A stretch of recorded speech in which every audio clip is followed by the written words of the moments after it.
People versus Kerbet Dixon. Counsel. Good evening, Your Honours. David Fitzmaurice from Appellate Advocates on behalf of Mr. Dixon. I'd like to reserve 4 minutes. Yes. Your Honours, a Sixth Amendment violation, once considered hypothetical by members of this court in People v. Johnson, has happened here and may be happening in an untold number of other cases, because the status quo under New York law is that the prosecution can have unfettered and undisclosed access to a pro se defendant's jail calls, which will include calls with defense witnesses and involve defense strategy. And this tactical advantage could be potentially happening in every single pro se case. We only know about it here because it actually arose Do you at trial. contest here that the defendant was apprised that any time he used the phone, it was being recorded?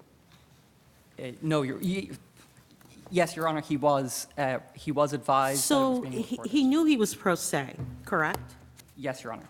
And he could have made an application to the court with respect to the people automatically getting conversations. No, Your Honor. I'm not sure it falls so neatly. So he couldn't have told the court that he's using the phone to talk to witnesses and has a concern that the people may be receiving a tactical advantage because his calls are automatically being turned over? Well, Your Honor, he said almost those exact words to the court. After the fact? After the use became known, yes. But it's a practice. The phone is there. The calls are recorded. You're not suggesting that only when he spoke to a witness did he ever realize the phone was being monitored? Your Honor, I think there's a big difference between being warned, which you are, that the jail is recording it, and being told within 3 days that the trial prosecutor will hear everything. So do we have to ask in this case whether his defense was actually impaired, or there's some evidence of that, or to what degree it was impaired? You know what, Your Honor? I think the revelation of the status quo and the unfettered access here. Let me try and put more of a point on it. So what the court says in response when he does say, wait a minute, they're listening to and using my calls, the court says, well, actually, you haven't been in jail for most of this, 2.5 years. You've been out and had plenty of chances to talk to witnesses and find witnesses. The court also says you have an advisor who was your counsel, and he can go contact people. And the court then also says, and I'll give you some time privately with the witnesses you're calling in your case so you can prepare them. And the court, I think the record reflects, actually did that for the 2 witnesses after the point that Mr. Dixon made that statement. The third witness was he himself, and I presume that he was not calling himself. Fight Club situation, Your Honor. Right. So on the facts of this case, let me ask it this way. If we thought that we do have to ask, is there evidence that his defense here was impaired? What is that evidence? So, okay. On this case, which again I submit is exposing a statewide problem here, but on this case we have certain known advantages. We have overt use with a witness, which resulted in testimony that the prosecutor later called important testimony during summation. We do have a reference on the record to the prosecution arriving to court one day with, quote, files about a witness that he could only have known about from listening to the calls. And then we do have an objection on the record multiple times to the chilling effect because he was using the calls to conduct his defense preparation. Well, presumably there's no chilling effect up until the point that he finds out that they're using the information.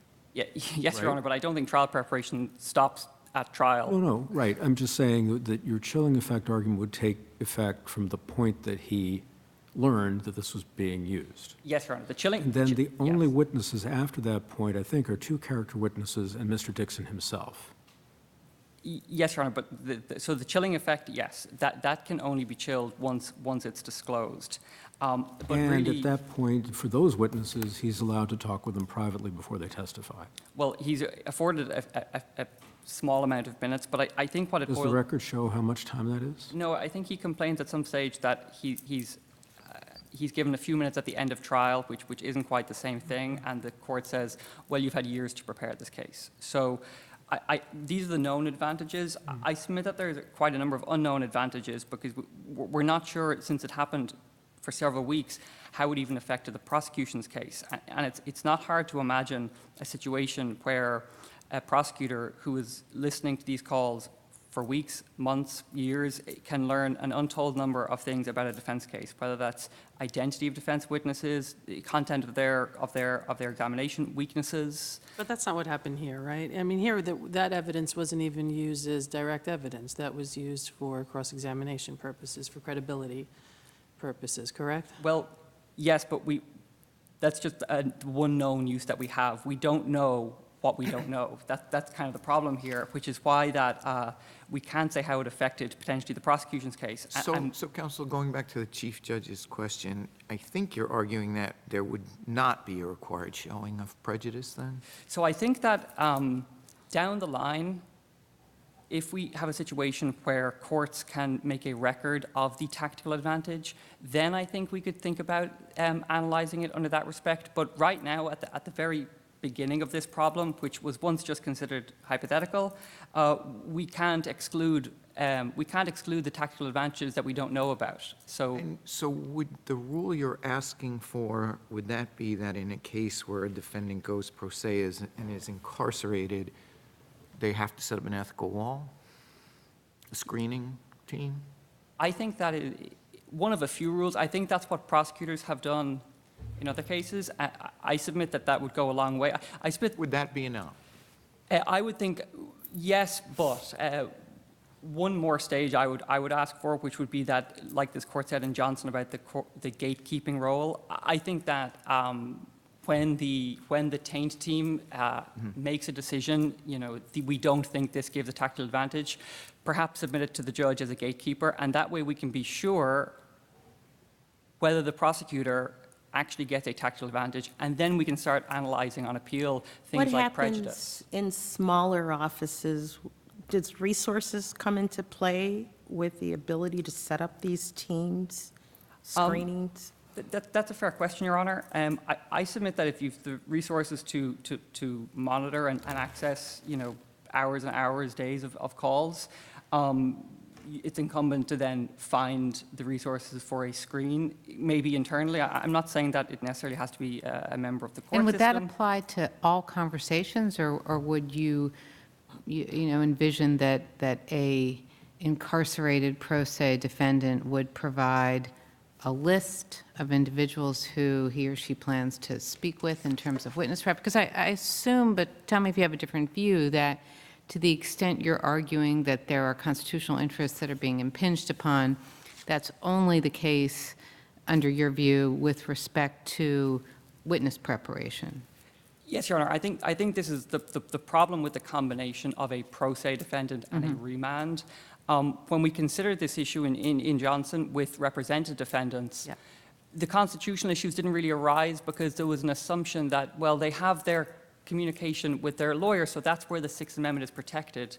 For pro se defendants, we can't say that. So there's an inherent risk that calls, maybe even calls with the same witness, But so are you proposing, just so I'm clear, that this, whatever this procedure might be under your view, would be limited to individuals whom the defendant identifies as witnesses in his or her case? Because to go beyond that, even if we were to accept your premises up to that point, it seems to me that there's no constitutional interest at play, unless I'm missing something.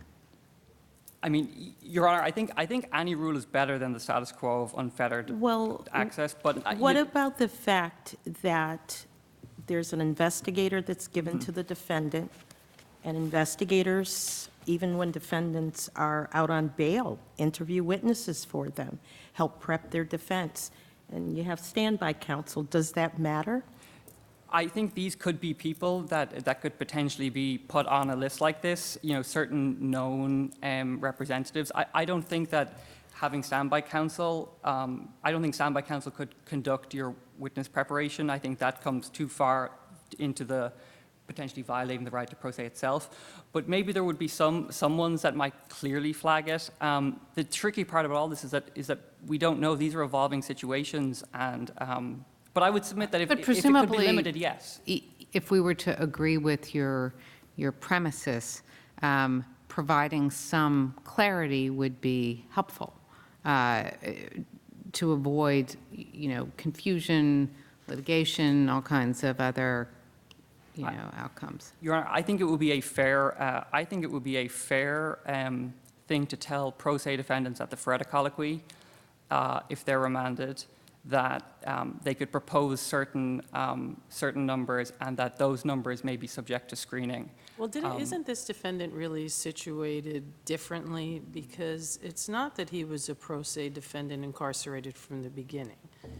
He was remanded because he was trying to impact and dissuade a witness from testifying. He was out the entire time, and then the judge remanded him because of that, which I think some people might conclude that his calls then should have been monitored because of how he was conducting himself and the reason for which the judge put him in.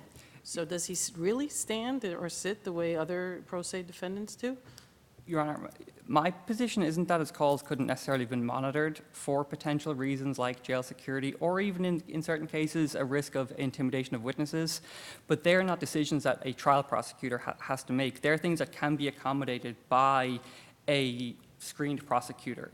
And the legal system creates these things. I mean, we have them for if cases involve lawyers. I mean, there's so many examples from the Southern District where white-collar cases involved lawyers, and prosecutors created a screen. So I think, to Your Honor's point, security concerns, abuse concerns, I think they're situations that can be accommodated by an So practically, intermediary. how would that work? In a case, for example, where there's a legitimate concern about witness tampering, and the calls are being monitored, and there's some separate screened individual who's monitoring them, and here's the defendant, threaten, tamper with a witness, what then would that individual do? Could she, would you have her go to the judge in the case? Would she then be able to tell the prosecutor in the case? How would it work on the ground? That's a good question. And I've thought about that What's question. the rule you're asking us Yeah, I mean, to look, adopt? you're right, and I've thought about that question. I will start by saying that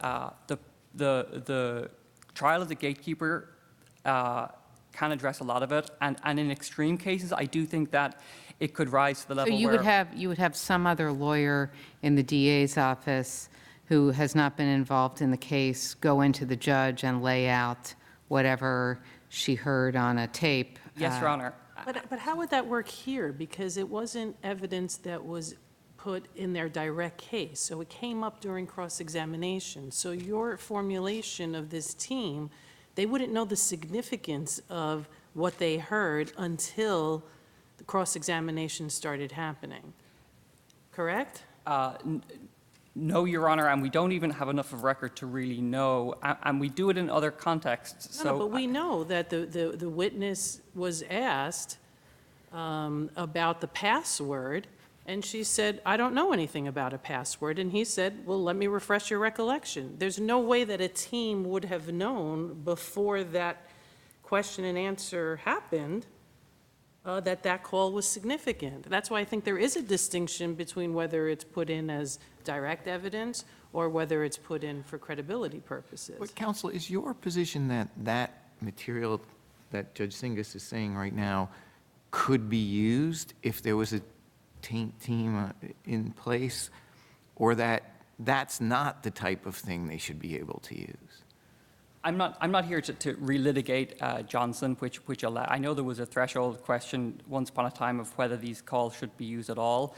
Assuming that calls can be listened to and some information can be used, I'm here to say that we need to decide whether the prosecution is getting a tactical advantage. And I think in some cases it's going to be a case-by-case basis, and in some cases it might involve... I'm a little surprised, I guess, because it seems to me, if I'm understanding you correctly, you're saying that in this case, if a screened individual had heard the recording, that the screened individual would have been able to provide it for use, in the cross-examination of the witness. No, I'm not saying that at all. Okay, No, no, no, no, no. but that's what I thought Judge Garcia was No, no, asking you, no. is the information something that cannot be used at all? I'm saying that right now, this sliver of information that we know about isn't enough to make these determinations. Potentially, if there was a screen in place, they could evaluate the overall context and decide if there's a Well, one tactical thing we do advantage. know, I think, from the record, is that there was a specific piece of information that was used with respect to a witness, Yes, right? Your Honor. And is your view that that information could have been used if there was a taint team in place, or that it was completely off the table? I think that if the taint team is there, I think it would, along the lines of what you mentioned earlier about, certain people who are more likely to involve trial preparation calls, I think that this would have been presumptively a call with a defense witness. And I think that under that circumstance, it's entirely likely that the taint team might not have passed along this kind of information. Might but not it or would have would had not more, be allowed to? but it would not have been allowed to if it didn't meet the criteria of implicating no tactical advantage. Well, I mean, if we viewed this as attempting to get a witness to lie under oath, and I'm not saying that that's what it was, but that's at least an inference, are you saying that, well, because if the prosecutor knew that, that would give the prosecutor a tactical advantage, the taint team should not pass that information on?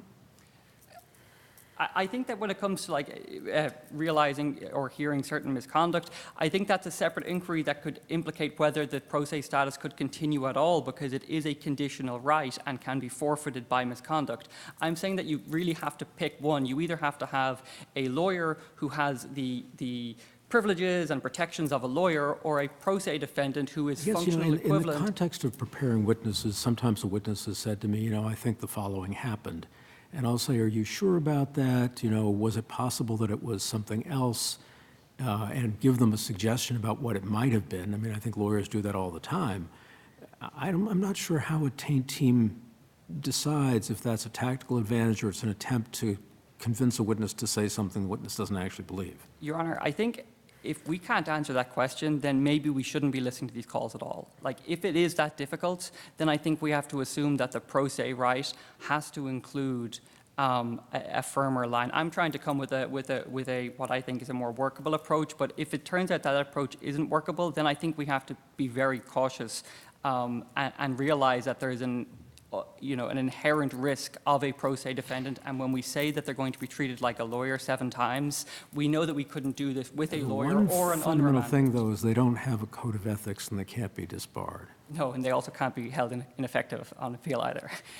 Is your position that no matter what alternatives are made available to the defendant to engage in witness preparation, whether that's time prior to incarceration, as here I know you take the position that it's not sufficient specifically, an opportunity to talk to witnesses in some separate setting or in the courtroom, that the defendant still has a constitutionally protected right to be able to screen her phone calls? I think so, Your Honor, because I think that I think that the nature of exercising this right and having a functional equivalence, you might need to continue communication with people pertinent to your defense. But wouldn't it be, it seems to me that perhaps what's protected, if something is protected, is the right to prepare your witness so that you are able to proceed pro se in a meaningful way.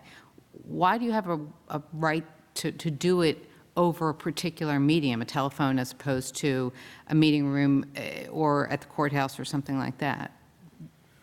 I think you have a right to do that, but the right turns on it being outside the earshot of the prosecution. So from that end, maybe work backwards to say that if the prosecution has access to it, that's the problem. I would submit that, yes, if you can prepare a defense and you have accommodations, that's all good, but the prosecution can't be there, which is why we accept them as a functional equivalence. Here, the problem is that the prosecution has access, and that's why we have But if there are alternatives available, I know your red light's on, I'm sorry, I'll keep it short, but if there are alternative avenues available to prepare your witness and a defendant nonetheless chooses to talk on the phone, why would that be something that would be constitutionally prohibited? Well, we do come closer to the Johnson situation there of, we gave you an avenue, so if you didn't use that avenue, you've assumed a risk. We don't have that here, and I think that we're a far cry from that. I'm sorry, why don't we have that here? I mean, we were just talking, he was given the opportunity to do conferencing. He was given an investigator to assist. There were accommodations being made, so what's the basis of that Well, statement? because we just have unfettered, non-disclosed access, and we don't know what else he learned, and these accommodations are minimal and weren't made at the Feretta hearing. I mean, if just to wrap it up and answer your honest question, if defendants were told at the Feretta hearing that the prosecution will hear every call with defense witnesses under the status quo, I'm not sure how many would actually go pro se at all. So I think that that's an interesting way of looking about this. When we're trying to make a functional equivalence and respect it, our Feretta hearings are nowhere equipped to warn of this kind of danger. And if the case before us, I agree with what was said. I'd also submit that just a single question in our case would have solved it. Do you know what your sending exposure is?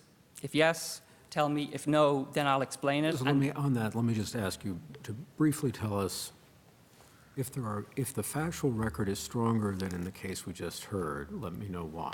I think so, because there's no prior conviction. The charges are immensely complex, and there was the word sentence or allusions to time is completely absent. So we actually have, if McIntyre, the purpose of McIntyre is to standardize the inquiry so that we can have appellate review of these decisions. We can't have appellate review of whether he was aware of his sentence exposure because it's just nowhere on the record at all. Not even an allusion. So I don't think that's a new rule that I'm asking for. I think that this court breaks no new ground by holding a colloquy like this invalid, because it has no way of knowing and upholding that it was made with a knowing sentencing exposure or a proper understanding of the charges, which were also significant in this case. Thank you. Thank you.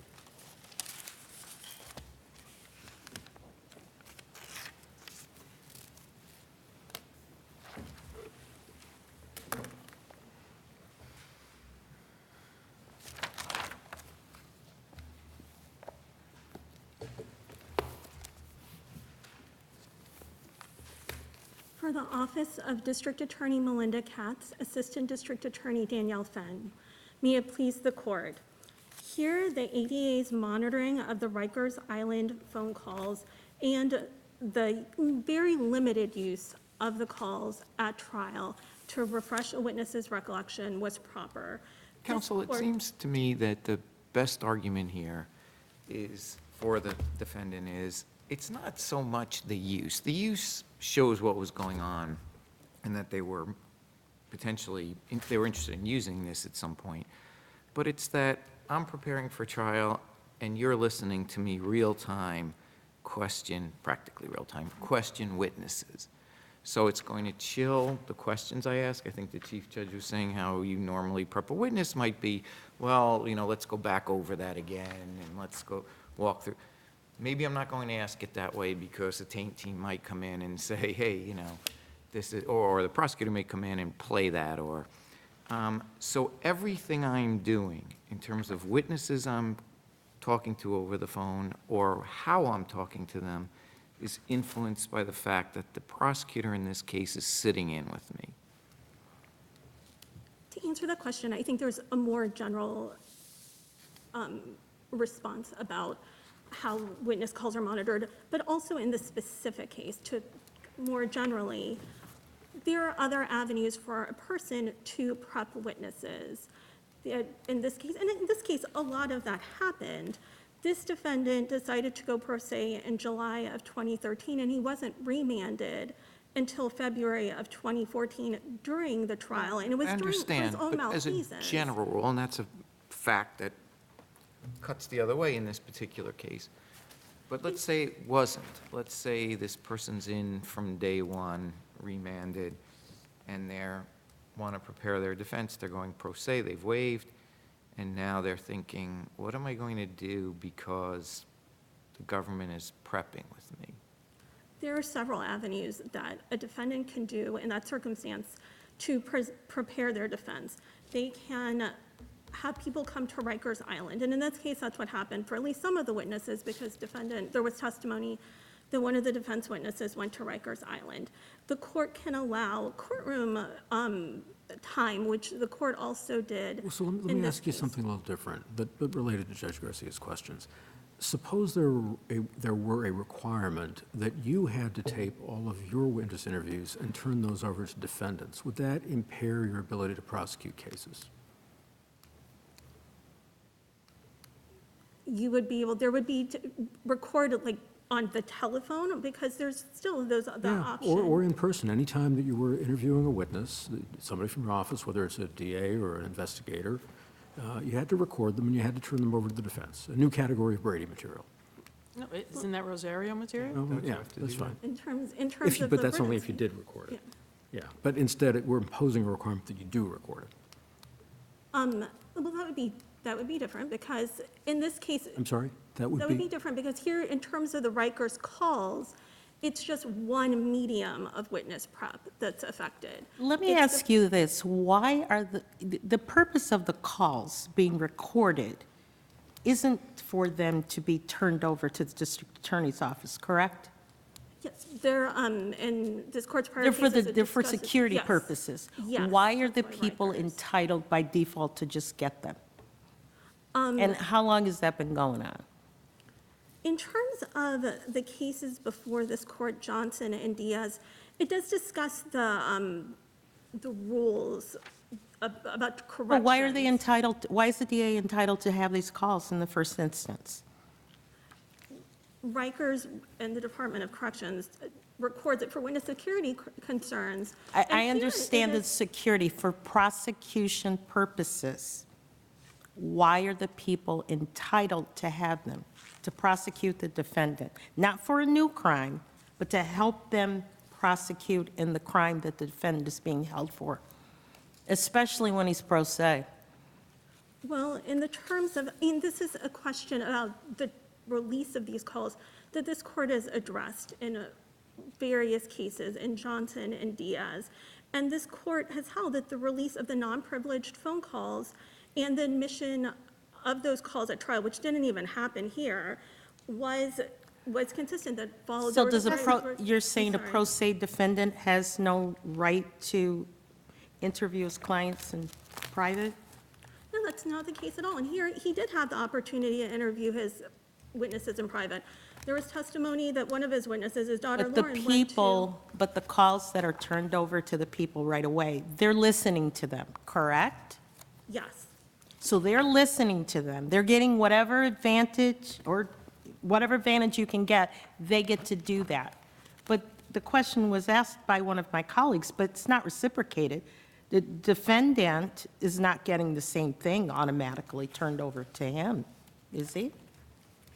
Actual recordings, no. When we do take notes of our witness prep, that's Rosario material and does have to be turned over. But like the Chief Judge said, if it were mandated, and then it would have to be turned over. Look, it's different to read a cold piece of paper. Yes. And hear someone's reaction and the way the conversation is going back and forth. You gain a lot of information in that way also, as all attorneys do. Yes, Your Honor. But let me ask you, why wouldn't you have a rule that when someone is pro se, or the court allows them to proceed pro se, the court informs them that if there's any witness you wish to speak to, you have to give us notice, otherwise you know you're being recorded. And then they can give notice. These are the people I want to talk to. I want to be accommodated. I'm happy to see them in person, or it's impossible to see them in person. I need to do it by phone. In terms of. That's the burden's on them. They've got to come forward with their list. Why wouldn't that be a better accommodation than this team is going to review it, people listening to it? Let them tell you who it is that they want to talk to prepare their defense. In terms of a defendant, a pro se defendant providing a list for witness prep calls, those calls wouldn't be, in terms of, like, there's no attorney-client privilege that these. that's I a mean, work product I'm protection sorry? for it, perhaps. I'm sorry? There's a work product protection for it, perhaps. Yes, there could be a work product protection, but in terms of the providing a list, that would be difficult because say a person provides, say 10 names, these are my potential witnesses, you can't listen to my calls, Rikers can't. Because in terms of the. Okay. No. What if no we one have a said that. rule that says you could record the calls, but when the person is pro se, you can't turn those recordings over to the district attorney, or at least not the team of district attorneys that are prosecuting the present crime that's being, dealt with. What's the harm in making that rule? In terms of having a taint team to, For those Or- specific. Not even a witnesses. taint team. Or just to say you just can't. Cordoning them off. I mean, there is no requirement that district attorneys receive, I mean, they're not receiving transcripts or recordings of phone calls of every other person at Rikers. They seem to only be getting them when the person is going pro se, right? Or do they hand them over in every case? No, they turn over a lot of yes. recordings. And- All right, so why not just cordon them off for pro se? And there's, in terms of pro se defendants, there's no reason why, or to say that a pro se defendant gets certain calls shielded would create an incentive for people to proceed pro se, and there's no reason. Well, presumably, this they would witness- still need to be sufficiently cautioned, but I take it that the primary purpose for recording the calls is security at the facility, is that right? Yes. Okay. And so what if, following up on what I take Judge Canataro's question to be, the rule was the facility can record the calls because that serves and listen to them because that serves the purpose of protecting security concerns, but cannot turn them over where you have a pro se defendant and the pro se defendant has identified the person on the other end of the call as a witness. Johnson perhaps presents different questions because you have a counseled defendant there. But why not simply say, given how important it is as a practical matter to be able to do your witness prep on the phone, that the Rikers can't turn those calls over to the DA's office if they have been identified as witnesses? But in that case, it would shield an entire, who determines how this call would be shielded? Because why couldn't a pro se defendant say, well, there could be any number of people I could call as I witnesses take in that point, but the primary purpose for recording the calls, which is jail security, would still be served because Rikers could still record them. Presumably, the Rikers personnel could still listen to them, address any security concerns, and the only constraint would be, Rikers, you cannot turn over the recordings to the DA's office where you have a pro se defendant and the person on the other end of the call has identified that person as a witness.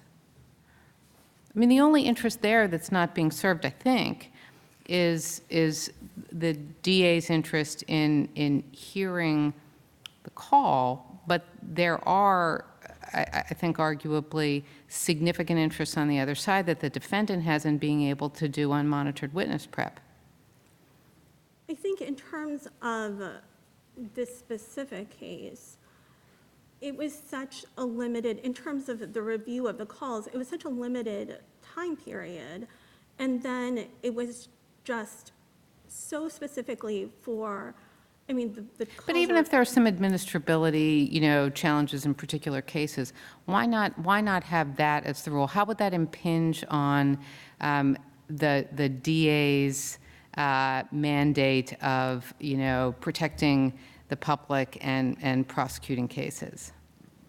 It would, allowing pro se defense, allowing different rules for pro se defense, where a pro se defendant could shield any number of calls saying. Yeah, but this you is- already said that there could be other accommodations, and you pointed to them here. So the reality is that if the court was willing to let, or find a way for the defendant to meet in person, you couldn't listen in either. Or are you arguing you could anyway?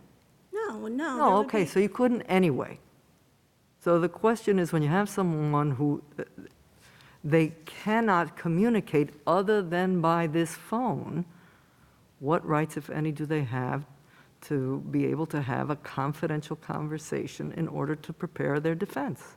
But I don't think you can say this is the only way that they can communicate, because in this case or any other cases, there were other methods. If someone could go to Rikers Island, which one of the witnesses did No, here. I'm not disagreeing with you about any of those possible accommodations. One would think that most defendants would rather have these discussions in person. But for those individuals with whom they cannot have a face-to-face conversation, their only option being a phone call, why not? They turn over the names, and they're taped, but they can't be sent over directly to the DA's office. Now, if the DA is concerned about something, certainly docs can hear if there's an attempt at witness tampering. I think that would be fair to say, okay, then they have to alert the DA's office. But in this specific case, or even in other cases with remanded pro se defendants, there was just such really hours that we were talking about in terms of this witness tampering that during the. So it's even less burdensome for you, if it's so little. No, I'm sorry. It was such a short period of time between when the defendant found out about the next witness, because it was, okay. yeah. So I'm sorry. It was such a short period of time between when the defendant found out that DM was going to be the next witness and this blog post, which was later in the night. But the prosecutor- isn't it your problem, you want the DA to have unfettered access to these calls, period? That is essentially what you're saying. Certainly, the institution has the right to tape them, to record them and keep them. They have a valid purpose for doing so.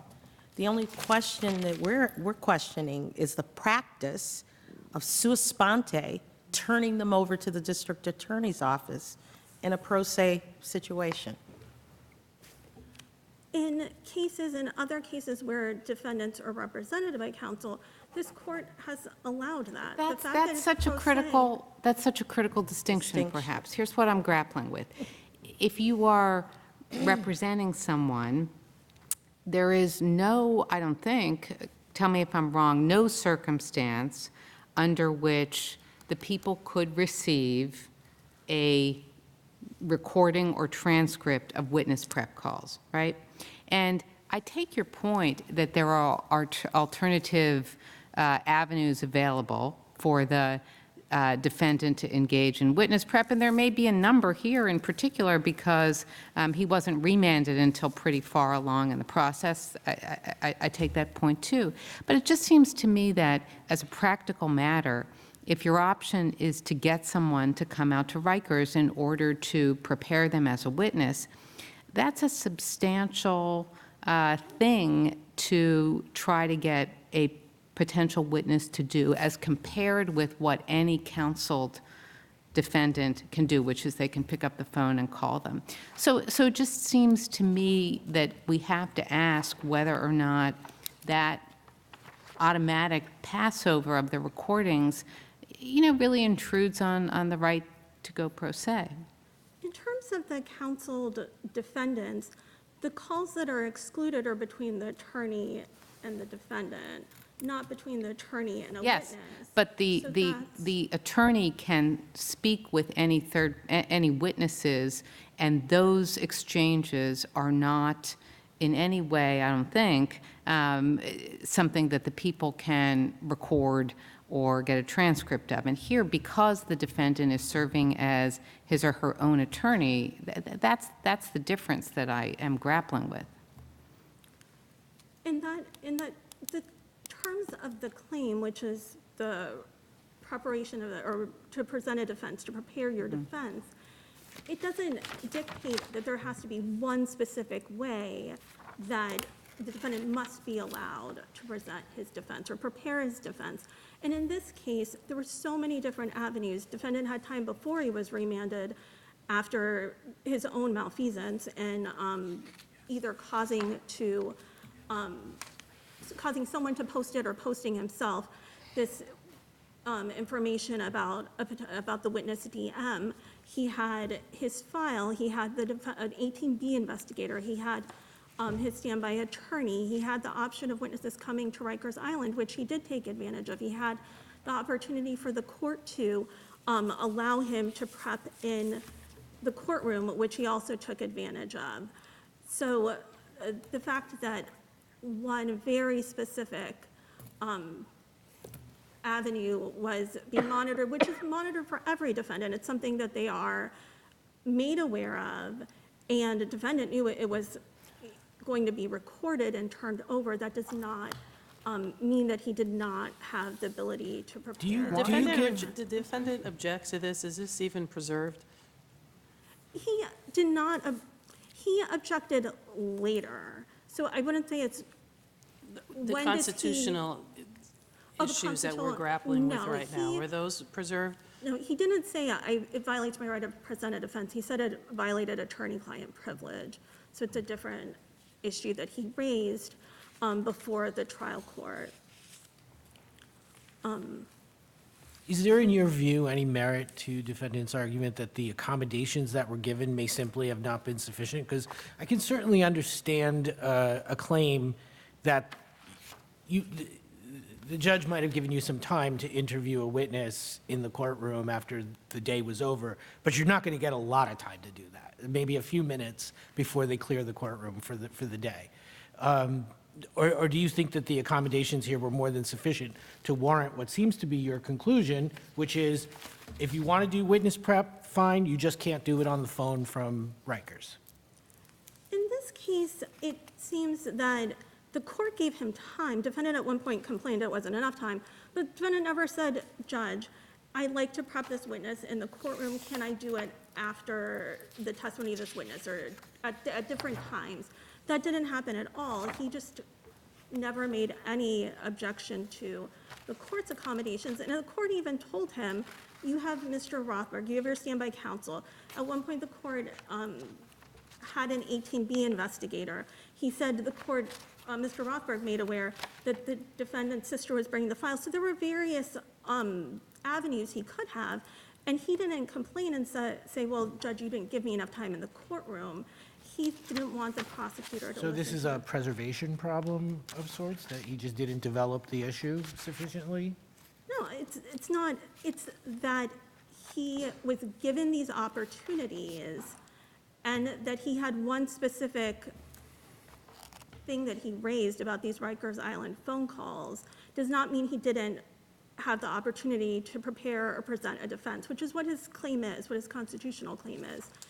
And the record in this case shows that he had that ability. And also it shows, just to address the use, I'm sorry, my red light is. Yeah, and your red light is on, so at my own peril, I just want to switch gears really quickly and ask you about the joinder issue in this case. I did 30 seconds on joinder, if you can, because I'm struggling understanding the admissibility of the evidence, especially with respect to these hundreds and hundreds of pornographic photographs with respect to the claims, the charges for the sexual abuse. Can you clarify that for me? In this case, the child pornography and then the sexual assault charges were properly joined because proof of the former was material and admissible regarding the latter charges and vice versa. And they were The fact- material in what way? The two younger complainants, J, H, and AM, testified that before and during the assaults, defendant showed them computer images of adults having sex with children. And that helped prove the knowledge element of the promoting and possessing charges. The defendant knew the images were on his computer and he knew the contents of them. Also, the admitted images were material and admissible to corroborate the victim's accounts of the sexual assaults, during which they were shown child pornography. That defendant showed them pornography on the computers and that it was later found, it formed the basis of the search warrant. The children's statements to police formed the basis of the search warrant. And it was really intertwined and interwoven with those charges. Thank you, A Counselor. more- Oh, okay, good.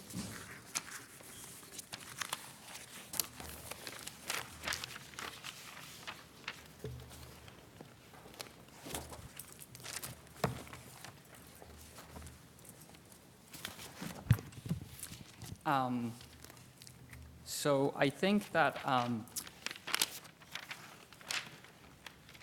the prosecution's position here doesn't quite grapple with the extent of this problem and the extent of the status quo here of unfettered and undisclosed access and monitoring and use. I would accept a rule where pro se defendants can identify certain numbers and that those numbers are subject to these kinds of protections. I think that if we're going to trust people to represent themselves against 641 charges, it's not too much to ask them to propose certain So under that numbers. rule, then the witness is called, as in this case, would the prosecution team then get the prior recorded statements in order to prepare to cross the witness? If not, why not? Wait, so So here we have a rule, you can monitor prison. Prosecution doesn't get real-time recordings out of the prison so that they can say, oh, he's talking to this person and they raised this issue, let's go into, but, and they're identified numbers, let's say 10 witnesses, you call witness one, defense calls witness one, do those tapes go to the prosecution team at that point as prior recorded statements of a witness at this point? no, I don't think so. Why not? I think because if we're concluding that the team, has, that it will be a, tactical advantage and a Sixth Amendment problem, then I don't think it can go to the trial prosecutor. But it's a tactical advantage to me, it seems, that I'm listening to how you're prepping and I'm taking steps in my prosecution to counter you. But any witness, prosecution as a witness in WITSEC, they take those calls and the marshals, then when they call that witness, they turn the tapes over, right? They're taped recordings of a witness. You can't call a witness. Let's say the witness gets on the stand and says, I identified a third party as the shooter. They were the shooter, not the defendant. And there's a tape of that witness telling the defendant, nothing bad, but just saying to the defendant in a call, no, I never saw anybody else there. Why couldn't they use that statement to impeach the testimony? It's a recorded statement of a witness. Because I think, Your Honor, it's too far away from what would be happening if a remand weren't in place. If a remand weren't in place, we would just be able to have these conversations without the prosecutor knowing Right, at all. but So if my witness wasn't in witness security, that wouldn't have been taped. But they're taped. I know they're taped. The defendant here knows they're taped. You can use that to cross a witness. I don't understand why you couldn't, like any other recorded statement of a witness.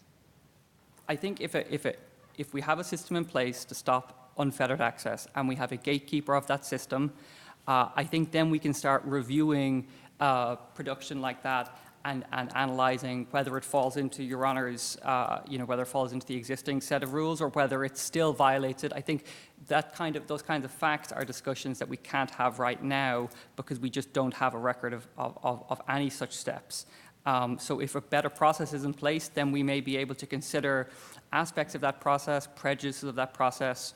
But right now, we just, I think, have a bigger Sixth Amendment problem that we just need to address. And unfortunately, I guess, in this situation, we can't even look to harmless error because we don't know what we don't know. We have documented uses on the record.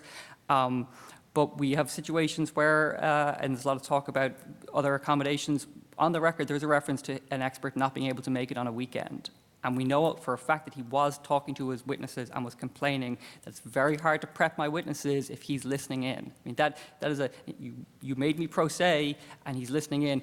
That is. But just so I'm clear, if there were sufficient alternatives, and we were to agree that they were sufficient, would you still be arguing that there was a constitutional bar to passing along the recordings of the defendant's conversations that he or she chose to have with a witness to the DA? I think I would be still, because I think that you'd be just, you're putting the starting point, I guess. Assuming please take for granted the assumption that the alternatives are sufficient. Yeah, but I still think my starting point would be slightly different. I would start with, well, what did the prosecutor learn and why, as opposed to what did the defendant do and why. But I do think it's a closer case, and we might be closer to Johnson, where we were able to, not find a Sixth Amendment problem because we had presumed it was catered for elsewhere, and we don't have that situation here. So on this record, we can't say it was a fair trial when we cannot say the extent of knowledge, whether it's whether it's weeks or months. The fact is that in defense cases, a lot of this work happens at trial as we know what the prosecution is doing. So the amount of untold advantages, just even in terms of witness identity, is enough of a problem and a tactical advantage. And that, he argues on the record and points to a binder that the prosecutor comes in one day and the court says, well, you've had years to prepare. That's not an inquiry that meets the moment of the Sixth Amendment problem. Thank you, counsel. Can I just respond to the joinder, if you've any, or I'm happy If to you'd not. like. I mean, it seems to me that you expressly waived the joinder issue, and that's at page 447 and 448 of the record. That it was waived? Yeah, I can read you the colloquy if you want. The judge says, "It's my recollection there was some discussion of whether you were consenting to having these matters consolidated for trial. Otherwise, the defendant would have to face separate trials." Mr. Rothberg says, "I have spoken to Mr. Dixon at length about this issue, and we are not going to oppose the people's application to join the cases for trial." The court says, "Is that correct, Mr. Dixon?" And the defendant says, "Yes, that's correct." Your Honor, that was for the second set of cases, that second set of charges that were brought in a year or two later. The initial joinder decision, the initial joinder objection is what the argument hinges on. And where is that in the record that was preserved? Well, that was the cases are joined at the grand jury stage, and then defense counsel, as part of his omnibus motion, filed a motion to sever. And that even, not only did that get a typical stock omnibus response, that got a specific extra brief by the prosecutor on that joinder issue. So that's where this joinder discussion happened.